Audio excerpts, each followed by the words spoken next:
It was in the most humid and sweaty days of high summer that my brain suddenly activated. My brain is pretty good at doing this, honestly. I'll be like going about my business and all of a sudden the most marvelous cosplay idea has just appeared in my cortex, fully formed, like Venus or whatever. The idea this time was, what if I cosplayed the character Emily from the video game Stardew Valley, but slightly redesigned it to be like what that character would wear specifically in the summer. I immediately texted my friend Vic, who plays a lot of Stardew Valley, and started hunting for the perfect sewing pattern on Etsy, and the next thing I knew, I had already jumped into the deep end of scheming up this absolutely reckless project. There's a universe out there somewhere where this project stayed a straightforward sewing speed build, but that is not the timeline you're tuning into today, friends. So what is Stardew Valley and who is Emily? How am I going to turn these different inspirations into something that's recognizable and unique and comfortable? And why did this project take hold of me when I'd been burning myself out on like every other craft project I've taken on this year? Hop on the magic school bus, my dudes. Let's find out together. Magic cosplay bus? Is that anything? I don't know, I need help coming up with an intro for this. I need help. And I'm very overwhelmed because there are like 3 times as many more of you here as there were the last time I did this. I love each and every one of you, but if I conceptualize those numbers too hard, I will astral project into the void. So hey, let's get started. Let's just jump back a few weeks to the first, most incredibly heat-indexed materials run back when I actually thought I could complete this project in just a few days. I hit the ground sprinting on this project, so let's fucking go. I don't even really know what day it is. Okay, it is July 24th. That is a real special date to be starting a cosplay project with an intended deadline of the 31st. I've got a bunch of errands I've got to hit in the garment district and in the city, so that's where I'm going to be moseying out to. I want to get the fabric for the dress today. I think I should be able to get that at Empire Fabrics. I don't know why I said Empire Fabrics when I meant Prime Fabrics. They've got a pretty good selection of cottons and stuff, and I like that their prices are very clearly labeled, so I'm gonna head there. I might see if Daytona Trimming has some crochet trim for us, because I think that might be a cute way to go. For the summer dress, I know I want to be thinking about like really colorful, really lightweight like cottons and linens. I think that's it. Let's go get a bagel and hit up the garment district and see what we find. When you're hitting up the garment district in New York City, a lot of the times it can feel like a very meandering scavenger hunt to try and find the absolute perfect fabric, but that was not the vibe today. After the ceremonial bagel, I literally found the perfect fabric at the very first store I went to. It was wild. I knew I wanted a textured, lightweight cotton or linen, and this gauze, yeah, the fact that it's gauze might cause some problems for me in the future, but like, it's perfect. Look at this. When I went to Daytona, I didn't end up loving any of the crochet trim for the like vague outline I've got in my head, but I did end up vibing with this rickrack, so we're making strong choices today. The thing that's really guiding me is thinking about materials that are like oversaturated and playful and a little bit garish. I know I want the finished cosplay to have a vibe that's like a little early aughts, like spaghetti straps and bandanas and chunky jewelry. This is not the time for a tasteful and muted color scheme. That's for the colder months. In summer, we're getting whimsical, we're getting stupid, we're having fun with it. It's only the 26th, you guys. Do you have any idea how much time is left in between the 26th and the end of the month? It's like, it's so much time. We're gonna get it all done. So we've got our, you know, our gorgeous bright red fabric for the dress. It was marked as orange in the store, and I'm like, this is red. We've also got this coral here that I am mainly planning on using for like facing and lining. I'm not gonna be using this for the shirt. We're gonna talk about the shirt later. So the thing about Emily Stardew Valley is her design is pretty simple. And if you know anything about me, it's that it is my sacred mission in life to turn simple and straightforward designs into like genuinely ghoulish and nightmarish gauntlets for myself as a crafter. Emily's outfit also kind of doesn't make a ton of logical sense in the game sprite. Her portrait looks kind of different from the way it looks in her full body sprite. It almost looks like a color blocked polo that you can interpret a lot of different ways. So because it's kind of a funky design, the things that I am going to make really sure that I am going to include in this and in any future design of Emily is we're gonna have a salmon,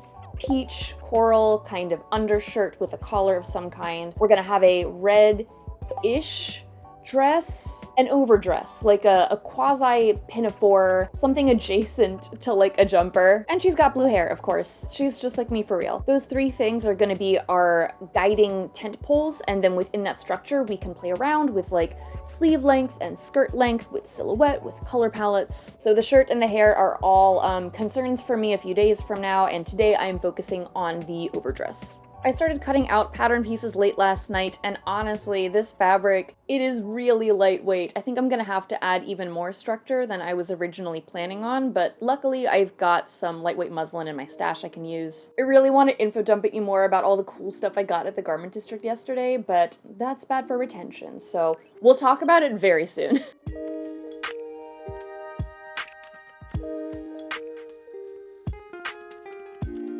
There are like a gajillion sundress sewing patterns on Etsy. This is the one that I'm working with, and I'll be talking about it more throughout the video. For now, I am just getting started on the top portion, and yeah, I am backing it with some lightweight muslin. I did pre-wash this fabric, even though it was terrifying because I really thought it was going to turn my entire tub of laundry pink, but luckily, being very cautious and doing some rinsing, it turned out fine. And just like a blanket warning for this video, I watch Dimension 20 pretty much anytime that I am sewing, so if at any point you see me like stopping to stare off screen or cracking up, it is because something is happening with Brennan Lee Mulligan and all of those guys on there. I know for this day I was watching a particularly famous episode of The Seven. I am live reacting to some geese here. But we're not here today to talk about Dimension 20. That's for another time. We are here today to talk about Stardew Valley. This is not at all a comprehensive rundown, but Stardew Valley came out in, I believe, 2016. The game opens with you, the player, inheriting your granddad's farm, and you move to a town called Pelican Town in a place called Stardew Valley. So the game is a farming sim, but honestly that is such a short sell for all the things you can do in this absolutely massive universe. You can forage for stuff, you can fish badly, I'm bad at it, you can go in the mines and fight little monsters, you make friends with all the townspeople, and of course you build like the most extravagant farm. I feel like Stardew Valley and Animal Crossing are kind of like the cozy games, holy duology, and also starter pack. They both have really similar levels of open-endedness and have a player base that really values like putting a lot of time into builds. Like you work hard on your island and you work hard on your farm. But there's also a lot of huge differences. Like Stardew Valley is made by a single guy, top to bottom, music, programming, writing, all of that. It's really fucking cool. And the art in this game is honestly, to me, just absolutely stunning. I like have a very deep love for two-dimensional games, like Final Fantasy VI is one of my favorite games of all time, and it's so cool to be surrounded in a 2D environment in a newer game. The way that Pelican Town changes over the seasons in a year is just absolutely beautiful. And the seasons impact gameplay like honestly a lot, like what crops you can grow and what events and festivals there are. The culture of like modding and really creative runs of this game is so fun and so special, but I also have to admit that like I only played this game for the very first time less than a year ago in 2022. I'm about to jump us back in, but I have to say there is something so deeply magical about like flatlining and chucking together the whole top part of this dress in like a few hours. If you've been here before, you know that for a few months now, I've been working on a really big Pokemon cosplay build, and over that time, I've definitely lost steam on it. So picking up something new and feeling that momentum is honestly incredible. I've got D&D in 45 minutes, so this is going to be a fast one.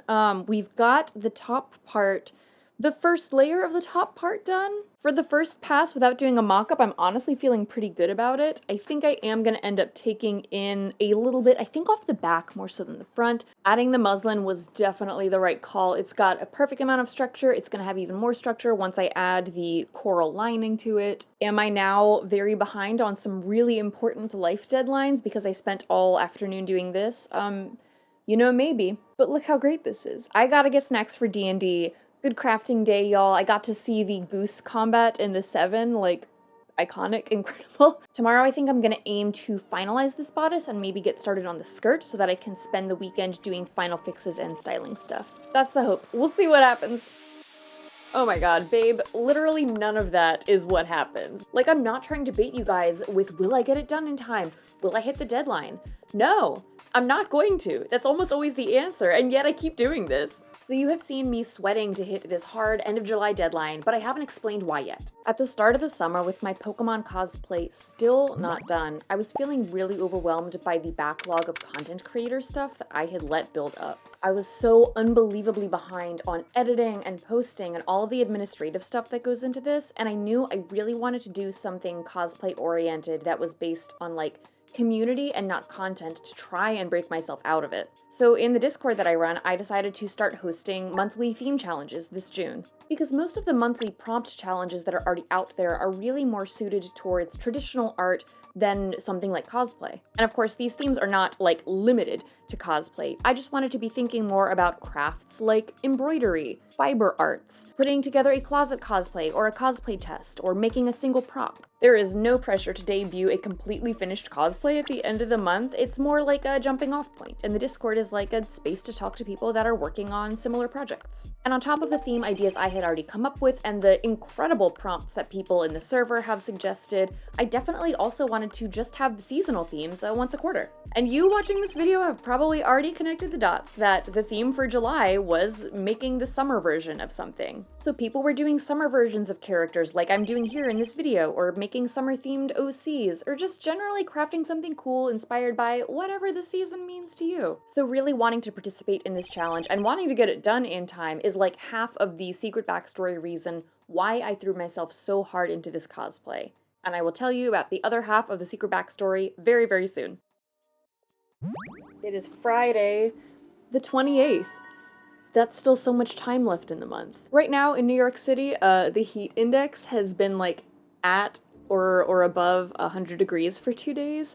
So yeah, that's about where we're at. The universe and global warming really saw me making a summer-themed cosplay and said, okay, yeah, here you go. I love the summer. It is absolutely my favorite season, but I would love the summer a lot more if I could just kind of, you know, lie flat on a rock and enjoy these temperatures. I enjoy them a lot less when I have to be doing like freelance client work and doing administrative things and video editing while I'm absolutely schwitzing. But the sun is going down, it's 7:45 now, and that means that we can turn to activities that involve walking around and using an iron, and we can get back to doing some sewing. Yesterday in the evening, I finished all of the fit adjustments I wanted to do to the top portion of the dress. I took in the back seams about 7/8 of an inch, I think, and then I used my French curve to add, you know, a little something something there because the straight line was making some weird bunching happen along my back. When you're trying to get a garment to fit, your three kind of basic bread and butter measurements are going to be your bust, your waist, and your hips.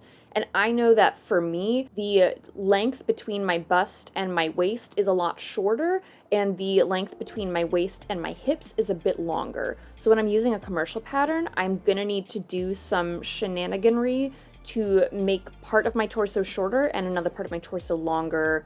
Does that make sense? For this specific pattern, it means I took out about 3/4 of an inch from the waist, and I'm going to add that back into the length of the skirt. I also, where are they? I also made these straps for the top of the dress, and honestly, this is the last you're gonna see of them, because these things fucking suck. I don't know what the pattern was thinking that it told me to sew a 1 centimeter strap with a centimeter of seam allowance and then turn that tube. Like, I tried to mess around with the amount of seam allowance and the width of the strap. It is just too thin to turn. It's not gonna happen. I know they make like tube turners that are supposed to make this kind of thing easier, but I don't have one of those. What I do have is 3 days left in the month of July. So honestly, I'm going to scrap these and I'm going to remake the straps by just kind of folding fabric over on itself and top stitching it. I was gonna wanna have top stitching anyway, so we're just doing what we should have done from the beginning. Right now, I need to do a lot of math to make some changes to the skirt. I've got to add back in the length that I took out of the torso. I want to add some length at the hem because I've read from a lot of the reviews that the skirt was really short. And I know also from looking at the pattern, like, it's not the same fullness on the front as in the back. I also think I want to increase the seam allowance because right now it's still just 1 centimeter, and that's not really enough real estate to do any kind of fancy, pretty, nice seam finishes. We've got a lot of stuff to do on the dress, but the dress is not the only part of this cosplay. Wow, I am really racing against the sun here, huh? Who would win in a fight? Me starting filming at fucking 8 o'clock at night, or the setting sun? My money's on the sun, but let's see if I can talk fast. Remember when I said that the key tenets of the Emily cosplay are a red overdress, a coral undershirt, and blue hair? Ta-da! I got this off of Poshmark. I was looking for summery button-downs in this kind of color palette, and I ended up finding this shirt that is originally from Anthropologie, so it's a pretty nice shirt. It's made out of this like cotton eyelet fabric. It's really lightweight, and I think it feels really summery. Honestly, I had the idea to cosplay Emily, and less than 2 hours later, This was not just in my cart, but the purchase was confirmed and I had received my order receipt. The shirt got here a week ago and I've kind of been throwing it on here and there in the process to make sure that everything fits. I actually threw this in my backpack when I went shopping for the dress fabric to make sure that it would coordinate. And speaking of things that I threw in my backpack, I also threw this wig in my backpack as well. Yahaha, my dudes. I got this wig from the 5 Wits and it came to me really, really fast. It is 1000% the, like, character wig for an anime character that I have simply never heard of. But the color is perfect. The 5 Wits are a smaller wig company. They do a lot of character specialty wigs, and they've been around for a really long time. I remember buying a stocking wig from them back in 2014, so I'm really glad they're still around. It's no small feat to last that long as a small business in this community. It definitely needs some styling for our purposes, and sadly, I will be sending this little anime mullet the way of the dinosaurs. This is probably going to be a very close to the deadline project, mainly because I find when I wig style in this room, I get little wig hairs everywhere, and it makes things very slippery, so I try and do that last. With our last slivers of light, let me give you a little fashion show moment. Honestly, it's a vibe. I also have faith that I will style it a lot more like femme with this cosplay, even if it looks pretty mask on me right now. I'm gonna have this on for 0.2 seconds, because wigs is hot. The autofocus doesn't know how to find me with these bangs, but I think we got there. Do you feel the fantasy? Are you experiencing the transportation to the valley? Yeah, I've had this on for 2 seconds and I'm already too hot. But the color looks incredible. Oh, that's it. Take that, son. Take that, you motherfucker. I won.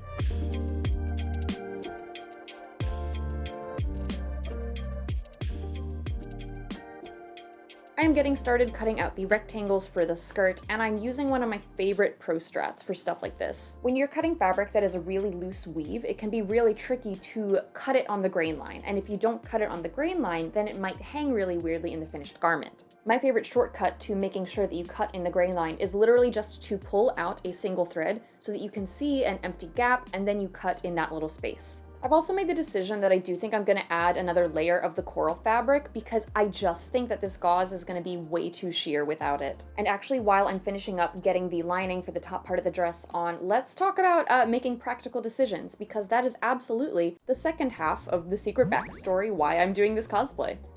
Last year, when I went to Dragon Con, which is a convention that takes place in Atlanta on Labor Day weekend, I was wearing my D&D cosplay and I was wearing my Korok cosplay, and that meant that I was wearing a binder for 4 full days of cosplaying. Like, I was feeling it in my bones on day number 3 that I had just spent so much time wearing these really warm cosplays, and also something that is hard on your body to wear. And yeah, sure, you might look at cosplays like the Korok and the D&D session and think to yourself, well, you could get away with not wearing a binder for that. But the thing is, I don't want to. I am transmasc and I am planning on getting top surgery. I wear my binder a lot. Actually, I bind in most of my videos. This is one of the first ones where I'm not wearing it because Satan did not bless me with strength enough to manage full sewing days in 100-degree heat while also binding. So I knew for sure in future cons I really was going to have to plan better around binding and around the heat, and that's a problem because the Venn diagram of cosplays that I actually want to make and wear and cosplays that involve not binding, that is like 2 circles sitting right next to each other and like barely touching. There's like micrometers of overlap. So again, when this lightning bolt of the Emily idea hit me, I let it take me along for a ride because I knew that this was going to be such a lifesaver for my body and my well-being at the convention. Anyway, speaking of well-being, what a good transition. Let's get back to Past Lizard, who isn't having nearly as much fun as I will hopefully be having at Dragon Con. It's early evening on Sunday, and I am coming to the astonishing realization that maybe July is not an expanding, infinite stretch of time. Maybe this month is actually going to end in one day. Oh boy. We have had some kerbobbles along the way, chief of which being I have had to redo the straps. Wait, let me get them. Let me illustrate. I have now made the straps for this dress 3 times. The first time was the tube that I talked about yesterday being a total whiff. Then yesterday, I made the straps according to the pattern, thought I was going to be fine and dandy. These are 2 inches too short.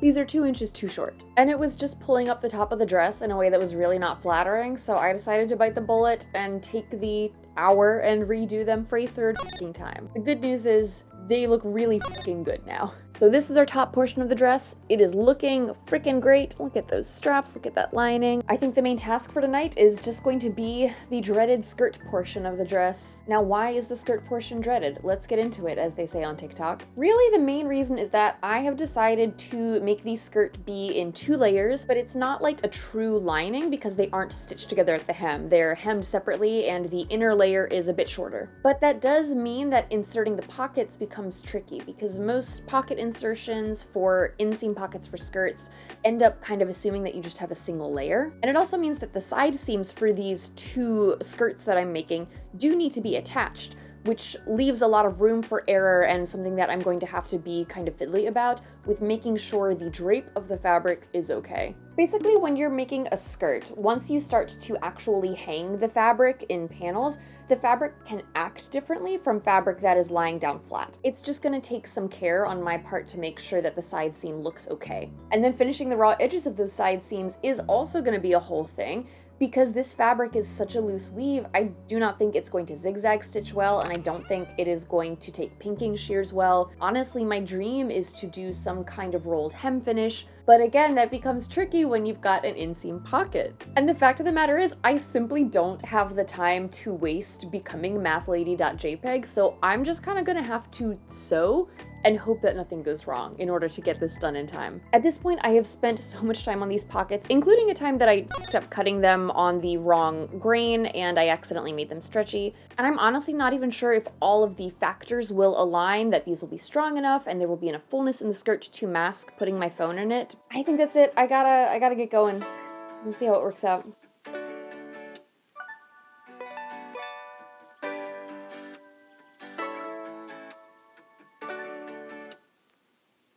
This red gauze isn't necessarily slippery on top of cotton, but it does have a really loose weave, so it can shift around a lot. And the best way to deal with fiddly fabrics that want to shift around is hand basting. Hand basting is the opposite of a solution when it comes to the problem of running out of time, which I am. Honestly, there's a lot more I could say about all the pattern engineering I had to do here when I was like really in the belly of the whale of making it work, but there's something way more important that I haven't even told you about at all yet, which I just realized. I literally haven't even explained to you why Emily is my ride or die girly. Okay, so in Stardew Valley, you're farming, you're learning lessons about evil megacorporations, you're worshipping an ancient god. You can also I mean, not really, but you can romance NPCs in the town. You have relationship meters with the NPCs in the town and you get to know them, and you unlock certain like heart events when you are at certain points of friendship. So when I started playing, I ended up honestly doing what I as a person would do, which is that every night I would usually go to the town bar, the Stardrop Saloon. And every single night at the Stardrop Saloon, which is owned by an NPC named Gus, there is also an NPC named Emily who works there as the bartender. And at first I wasn't really sure if she stood out to me as a character, especially when there are so many other great NPCs, because she's kind of just like the quirky girl archetype. I mean, let's be real, many of the girl NPCs are some variation of the quirky girl archetype. But Emily especially is kind of just like a funky little dude bopping around. And over time, she did start to grow on me, and not just because she is the sewing themed one. I am honor bound to stan any character in any media who's the fashion or fabric one. Like, that is automatically my guy. Some of the NPCs in this game are like jerks that learn to not be jerks over time, and Emily is not one of those. She's kind of just like very earnest and very friendly throughout the game. So when I started to get her heart events, the scenes that you get when you have developed a friendship with someone, I was like, I don't know, she's kind of a manic pixie dream girl. There's not a lot there. But then, you guys, then I got Emily's 6 heart event. And minor spoilers for the game here. When you reach 6 hearts of friendship or relationship with Emily, you trigger a cutscene at some point where you walk into Emily's house and she says to you, hey, I've been working on something. She then does an interpretive dance for your character. Like, emojis zoom across the screen. There are rainbows. It is so fucking weird. And then, you know, she asks you if you liked the dance, and how you respond is gonna either gain or lose you heart points with her. In this moment, I realized that Emily is so much more than just a quirky, manic pixie dream girl. She is way more than someone who is like a little too enthusiastic and a little too woo-woo. She is actually, in fact, cringe. And that is when she became my ride or die bestie. She doesn't care if people think it's weird that she collects crystals. She doesn't care what the townspeople think if she says, hey, you guys, I designed all of you outfits and here they are, it's gonna be great. She is so earnest and enthusiastic that she will learn interpretive dance and then willingly show that to another human person who she likes. To be honest, I don't tend to romance her in the games because I don't necessarily have romantic feelings towards her. I feel like aspirationally about her. Like, that is icon shit. We should all hope to live life that fully and that beautifully. And listen, if you want to argue in the comments about how your Stardew spouse is superior, knock yourself out. The heart wants what it wants, and I'm never gonna judge someone for who they choose to romance in this game. But what I'm not gonna let you do is disrespect this absolute fashionista. So that's your crash course on Emily Stardew Valley. Bartender by night, fashionista by, I don't know, always, dancer, card-carrying crystal girly, and absolute leader of the cringe and free movement. Queen shit. I love her. So I forgot to film the final step of me putting in the pockets, and honestly, that's probably a good thing because I do not recommend doing it the way that I did it. Basically, I tried to top stitch them on, which was fine for the first half, but then when I sewed the second half, I didn't have the gap in between the pattern pieces so that I could stitch them, so things just got really scrunkled up around my sewing machine. It was a bad look. I ended up doing some hand tacking to save them, and they're not the best, but they are functional. I know that before I attach the top part of the dress to the skirt, I want to make sure the raw edge up top is all taken care of. This pattern has you cut out a very thin facing and sew that along the top, so I started to do that, and this is where I have to be honest with you. It is August 3rd. We done diddly did it, y'all. We missed our deadline. We did not make it. The short version is I love being a veteran seamster. There are so many tangible ways where I can notice that I am better at problem solving and anticipating issues when I'm putting together a garment because of the over a decade of experience I have sewing. The flip side of that is that my body is now over a decade older. I no longer have the body of a college student armed with a hot glue gun and a hyperfixation on a two-dimensional character. That is how I started my cosplay career. But I can't get away with that anymore. On the 31st, I started to feel pretty run down from just a few days of like accidentally only sleeping for 6 hours and being on my feet and doing a lot of like moving around, getting stuff done. So I decided to slow up for a few days and sleep in and, you know, catch up on emails and clean my aquarium. And then because I did the smart boy thing and slowed down instead of crashing, I felt a lot better, and yesterday, the 2nd, I was able to pretty much get back into it. I had to go into the city for an appointment, so I hit up the Michaels on 22nd for some secret reasons that I will reveal very soon. I want this version of Emily to be a little over-accessorized and have that eclectic, funky, new age vibe that her character has, so I did hit up the beads section in that Michaels. And oh, did they have some treasures for us. I'd been thinking about how I wanted to have some star motifs in there as a reference to starfruit, which is a very valuable crop you can have in the summer. And in their very cheap little kids section, there were these glow-in-the-dark star beads that I thought looked so cute and so kitschy, so I grabbed those. They also had these rainbow beads in their semi-precious stones section that were dyed quartz. Emily in the game is a total crystal girly. A lot of the gifts that she really likes are a form of quartz, so having a quartz bracelet I thought would be so much fun. Emily also has a whole cutscene where like rainbows shoot out of her mind, and she's also a lesbian, and that's a fact in my reality that I live in. So she gets a rainbow bracelet. She also has some heart event cutscenes around an injured parrot that she cares for. So when I saw this parrot charm, part of me was like, is that really on the nose to give Emily a parrot necklace? But then I was like, it's cosplay, we love being on the nose. And I also got some other stuff that I will talk about very soon once we wrap up the dress. Just because it's fun to work with new materials right away, I did spend some time last night starting to put together some bracelets and a necklace. I did find the wider gauge of the elastic a little bit tricky to work with, but I did manage to get a cute little bracelet loop for the dyed quartz. I haven't trimmed it yet, but wow. Look at that. It's very cute and very homosexual. I would just wear this in life. Damn. You can just make bracelets, you guys. Did you know that? I feel something awakening in me, and I'm like, I need to stay focused. So in my slow and steady work days, I did finish sewing the facing onto the top of the dress. I ended up having to do a weird like pattern piece extension because I'm not sure if it was a pattern mistake or a me mistake, but the facing just wasn't long enough to make it all the way to the center. Either way, like, let Uncle Lizard be the one to tell you, piecing is valid. It's way better to have a random seam than to redo all of that work or have a raw edge. Do you know what it is? I know why something is being awakened in me. It's that this is the kind of bracelet my closeted middle school self would buy at a Target in 2004 and be like, oh god, oh god, oh boy, I don't know what I'm gonna do if anyone thinks I'm a homosexual. Anyway, so right now, our top is looking really fucking cute. Let me pop it on real quick. You know what? I'm giving you inside out just for like a change of pace because it's not going to fit great with the overalls on no matter what. It is not like the most world-class atelier high-end finish on the inside. Like, it's a little lumpy, it's a little uneven, it's a B+, A-, but as someone that can really get in my own head about internal finishing of garments, it is really nice to look at this and say good enough and move the fuck on. We have also got our skirt rectangles here. Just remembered I can use the lavalier the way God intended. Look at them. Wow. This is the skirt folded in half, and this is, I don't know, yeah, there we go.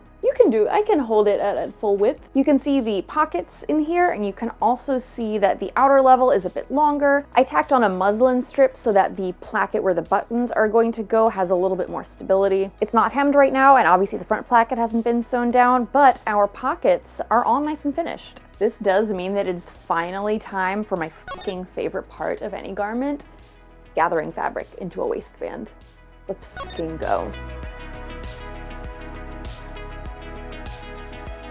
The best way I can explain it is that, like, this is the part of the sewing process that I do all of the other parts for.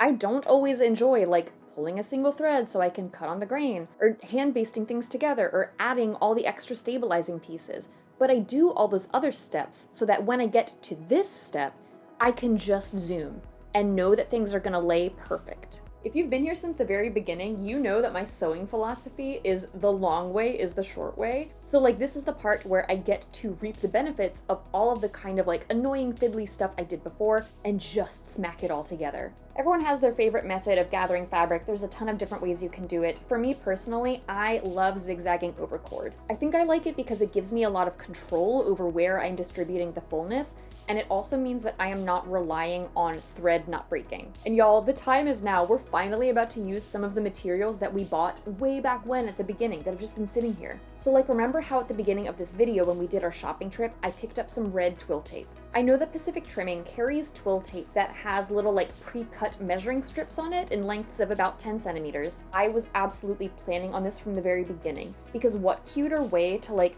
make a nod to a character being sewing and fabric themed than to include little measuring tapes inside the garment. Twill tape is always going to be a really great choice for stabilizing a waistband and adding a little bit of extra structure to a part of the garment that has a lot of fabric and a lot of stuff going on. It's just a fun bonus treat for us that our twill tape happens to be character themed. I'm top stitching it down for the primary connection point, but I also really like to hand stitch the edges so that it'll lay flat. It's also finally time for that rickrack trim we got from Daytona, which is very fitting because their cats are named Rick and Rack. These two were titans of the garment district. They live on forever in our hearts. For really thin trim like this that I know is gonna get wobbly if it gets pinned, I am using best friend of the channel, Spray and Baste, to get it popped on. The combination of the wide plaid and the rickrack is giving very like picnic in the park day, you know? And I do think it was a great call to go for peach because it still reads kind of like white-ish, but if we had gone for straight up white, it would have read very Americana with the blue hair. At this point inside my brain, I can feel myself getting like embellishment drunk. Like I want to go out and buy more trim and throw more stuff on. But I'm not actually going to do that because the beautiful thing about this cosplay in specific is that it's kind of scope creep proof. It is so easy for me to make my own projects blow up and balloon into something really unwieldy and overcomplicated. But in this case, I'm kind of not working on one cosplay, I'm working on 4. As I go, as I'm making design decisions on the fly, I am doing that thinking very actively about the other 3 seasons. It's just so much easier to actually stop at the sensible stopping point when you know there are other projects ahead of you. It's so easy to stay in the zone for this final hustle on the red dress. right in time for the ice cream truck to go by. My morning so far is that I woke up and I was like, okay, I'm really gonna have to hustle because the dress is almost done and I desperately need to get buttonholes stitched on it today. My machine really does not like to sew buttonholes. I have spent whole days trying to troubleshoot it, and it just does not want to, even if I go full manual. But I live in New York City, and one of my favorite New York City garment maker hacks is there's a place called Jonathan Embroidery on, I think, 38th that does buttonholes as part of their walk-in tailoring service. That means you can just walk in and get professional industrial buttonholes stitched for like $1 a pop. I also remembered from making my vest for the Dandy Wellington Easter egg strut that they close very early on Saturdays and are not open on Sundays. So this morning I woke up and I was like, okay, I gotta hustle. I think they close at like 3. I gotta make sure the dress is able to get buttonholes put in it at least before then. Bare minimum, I've gotta get the placket turned and faced. If I need to hem it later, that's fine. So I am fucking booking it. I am sewing like the wind. I'm making sure that I'm gonna hit this deadline. About an hour and a half out, I check my Google Maps just to make sure there's no service outages. And I see that they do not close at 3. They close at 2. What time is it? It's 1:17. How long is it gonna take me to get there? 45 minutes. I biffed it. Fucking oops.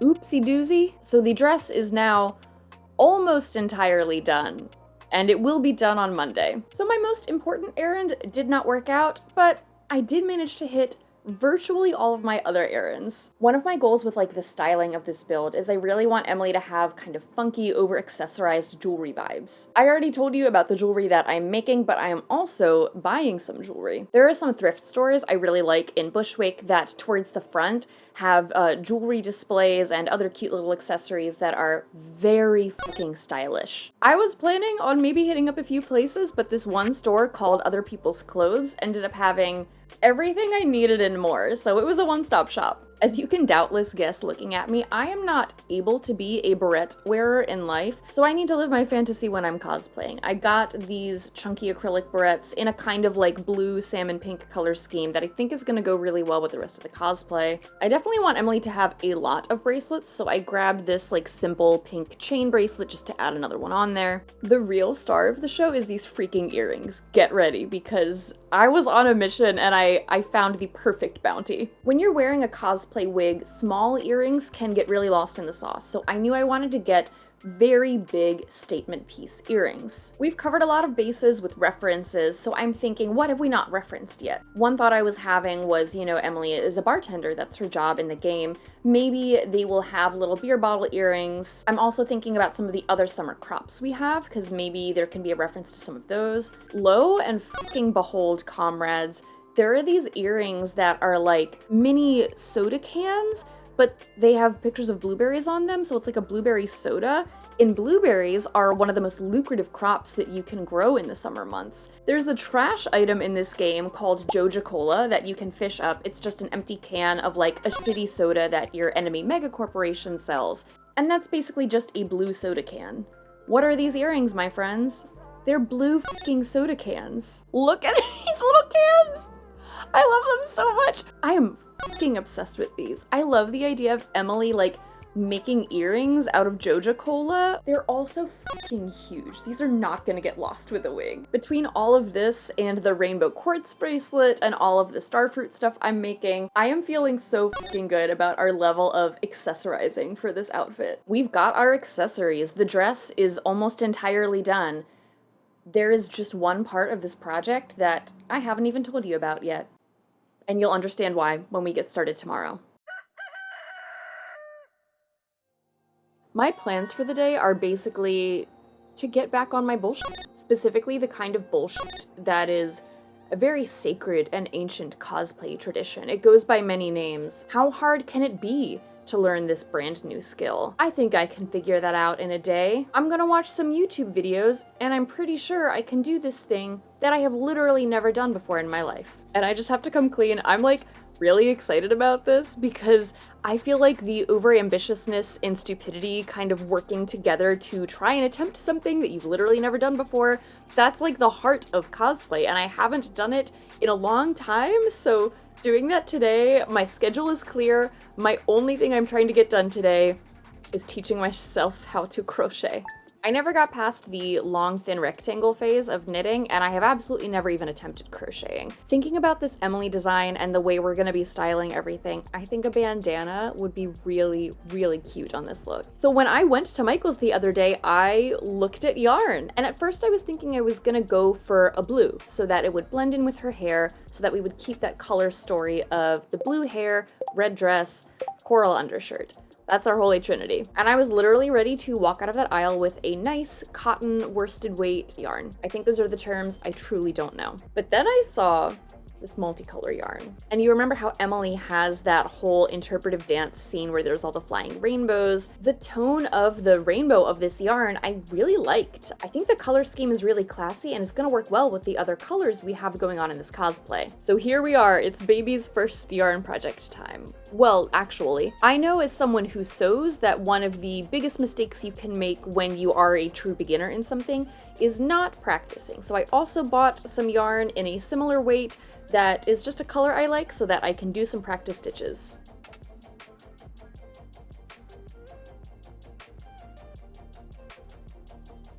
I don't have a favorite color. What the f are you talking about? I also grabbed, you know, a nice big darning needle and honestly just a multi-pack of hooks, so that's it. That's the adventure today. I'm gonna pull up some very long beginner crochet YouTube videos and see what the universe has in store for me at the very beginning of my yarn journey.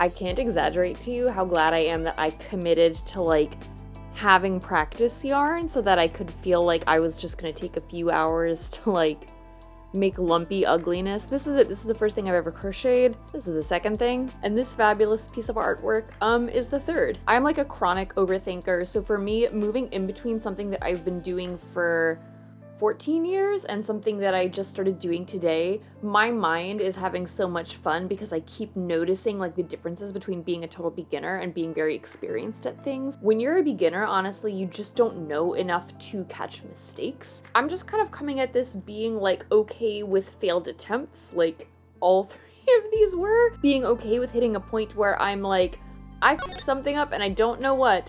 And I also don't know enough to fix it, so I'm gonna start another little row of practice stitches. The flip side of all of this is that I am having that kind of exciting beginner thing where we're going from like barely doing a chain stitch to like, oh, these are rows that actually look like something in just a few hours, which is fucking thrilling and something that I have not experienced in a very long time. The pattern that I'm working with calls for a few different stitches, so I am gonna take the next few hours and just kind of keep practicing. I'm gonna try and hit all the stitches that I can see written in the pattern so I can have a go at them here in the safe world of free abandoning projects, and then eventually I will start with this guy and see how that works out.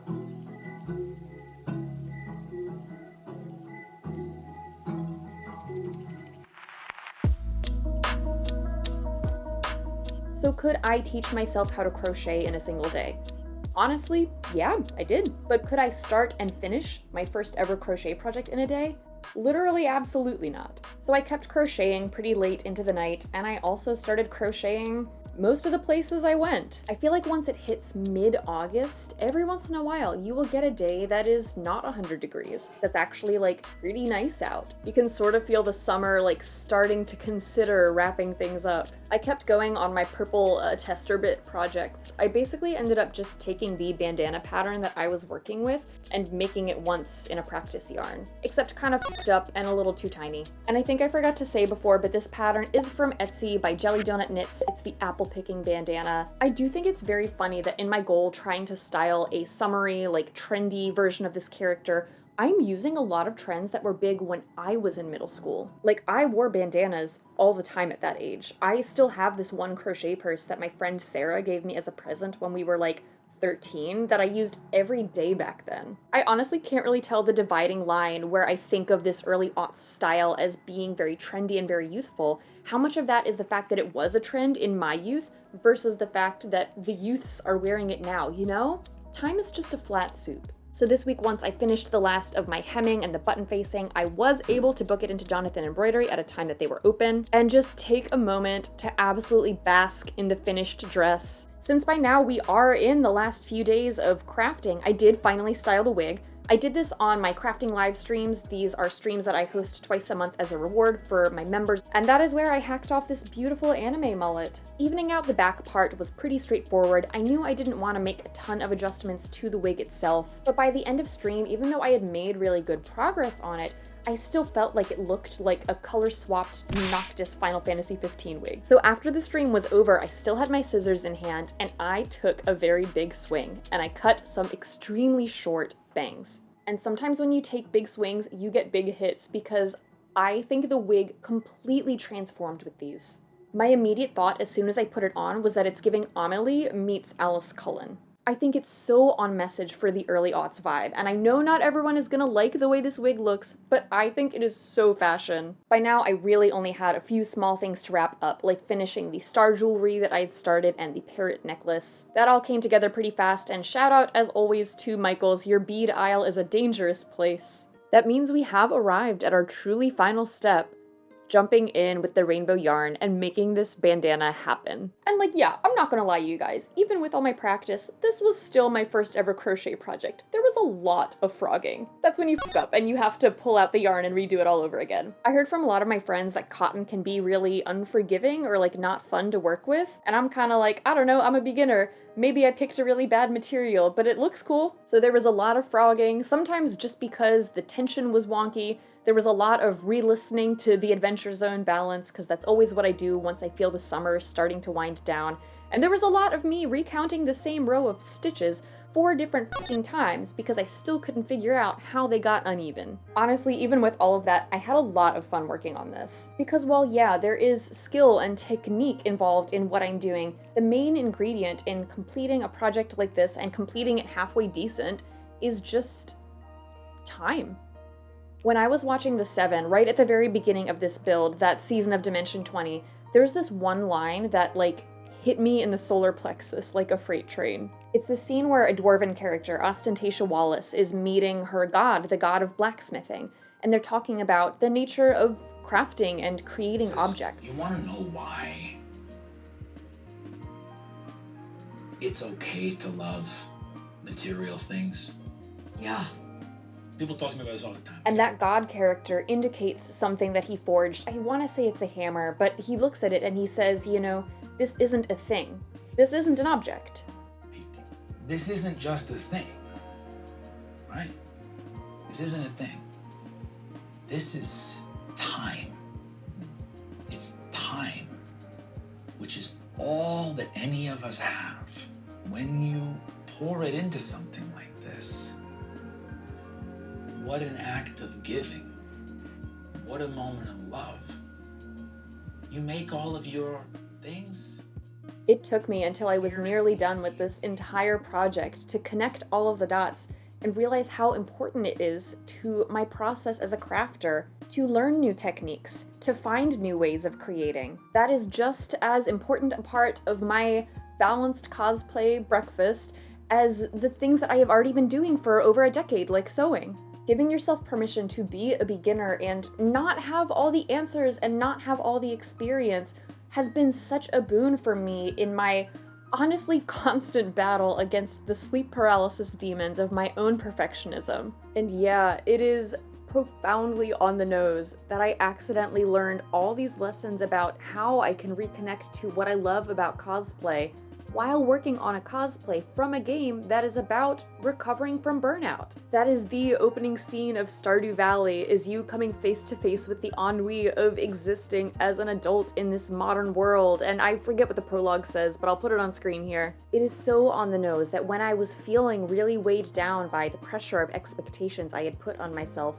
working on a cosplay from a video game series that I have loved for decades of my life, the thing that helped me release those expectations was working on a cosplay from a game I played for the first time less than a year ago. And it is so on the nose that both this character and the cosplay of her completely snuck up on me in turning into something way bigger than what they started as. I didn't boot up Stardew Valley for the first time and immediately fall head over heels in love with Emily. I just thought it made practical gameplay sense to check in at the town watering hole every day, and before I knew it, that had added up into something special, and also a lot of hearts. I didn't start this cosplay thinking that I was going to reconnect with what I love about creating.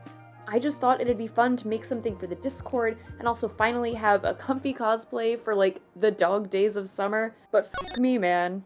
I'm so glad to have been wrong. So let us jump back in one last time, now that the summer is winding down, and see how our seasonal finale is looking.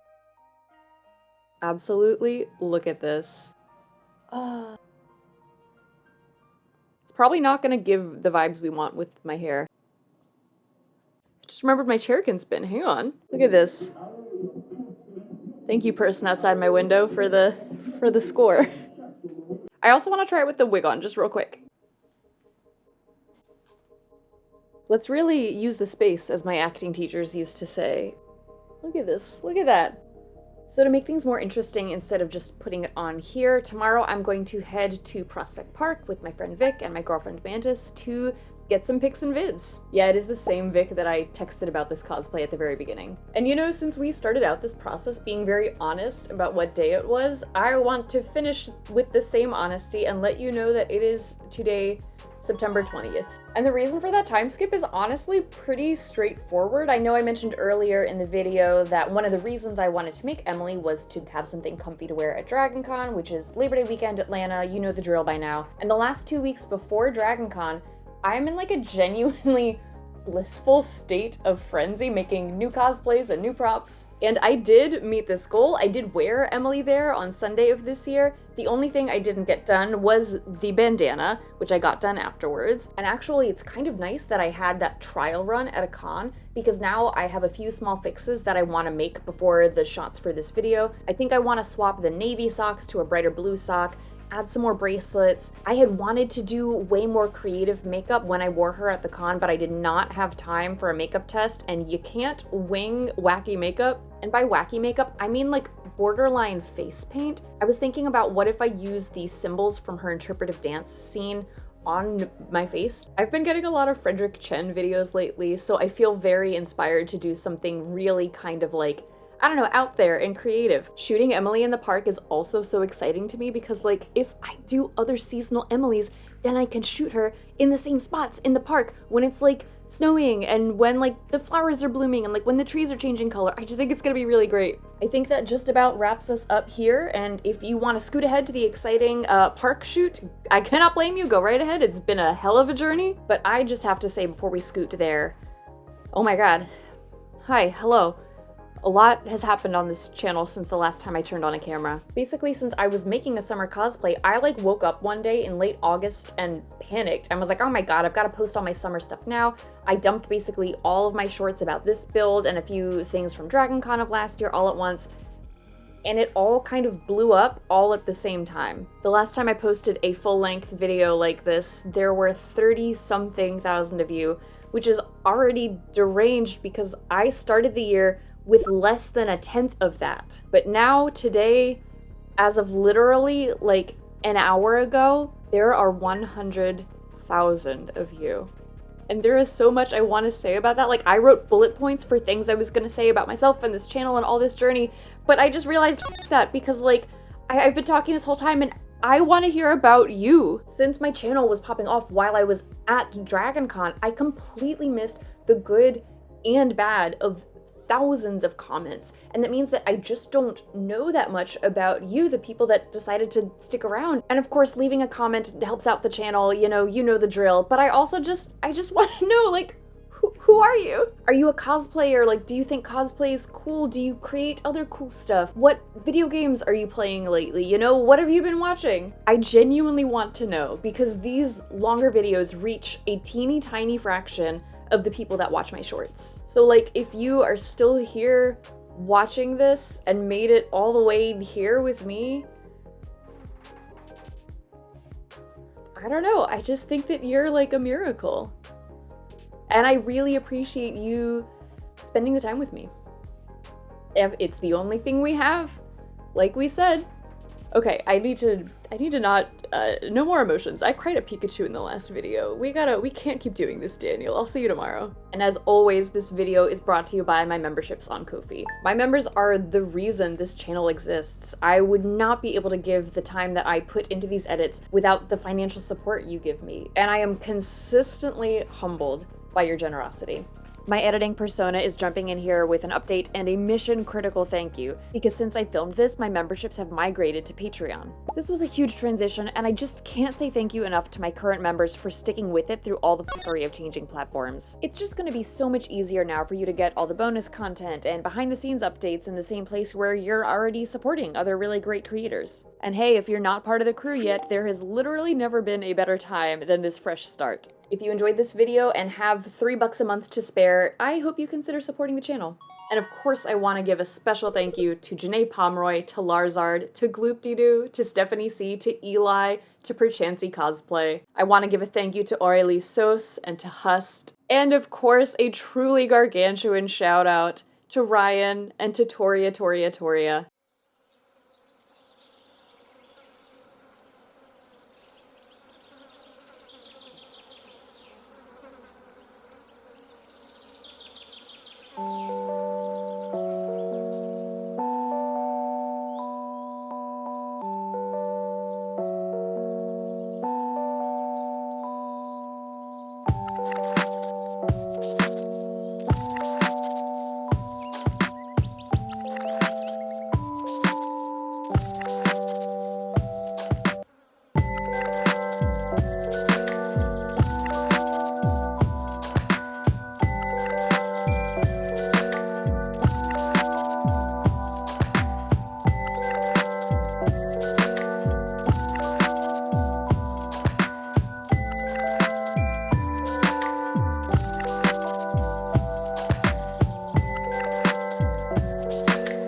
There's a swan behind you. Yeah. Like if you turn around, it's like right there.